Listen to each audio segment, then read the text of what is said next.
मुख्यमंत्री को कृतज्ञता जणाइले महिला गतकाली मिशन शक्तिर कम्युनिटी सपोर्ट स्टाफ मानकर प्रोत्साहन राशि वृद्धि घोषणा पर कर्मचारी मध्य खुशीर लहरी देखा मिली।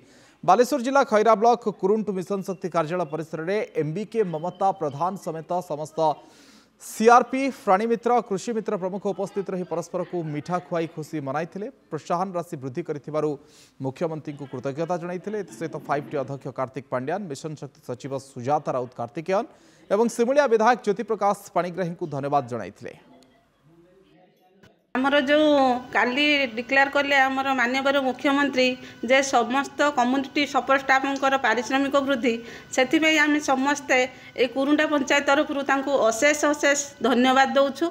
जहाँ हूँ आम पंचायत समस्त सीआरपी कृषि मित्र प्राणी मित्र समस्त आज खुशीर लहरी खेली मिठा बंटा हो परस्पर मध्य तेणु समस्त आम प्रति गोटे आशीर्वाद रहा जो एबे आम समस्त सबू कैडर माने जोटा कि पारिश्रमिक वृद्धि पाई आमे बहुत खुशी अच्छु कारण आम परिवार को आमे पोषी पाला भाया कि 20 दिन मजूरी अंततः पाई पारुछु। एथिपाई मु आम ओडिशार मुख्यमंत्री एवं 5T सचिव अच्छा जे आमर पांड्यान सार आउ 5T अध्यक्ष पांड्यान सार एवं सुजाता कार्तिकान मैडम मिशन शक्ति जो अच्छा समस्त को धन्यवाद दौची।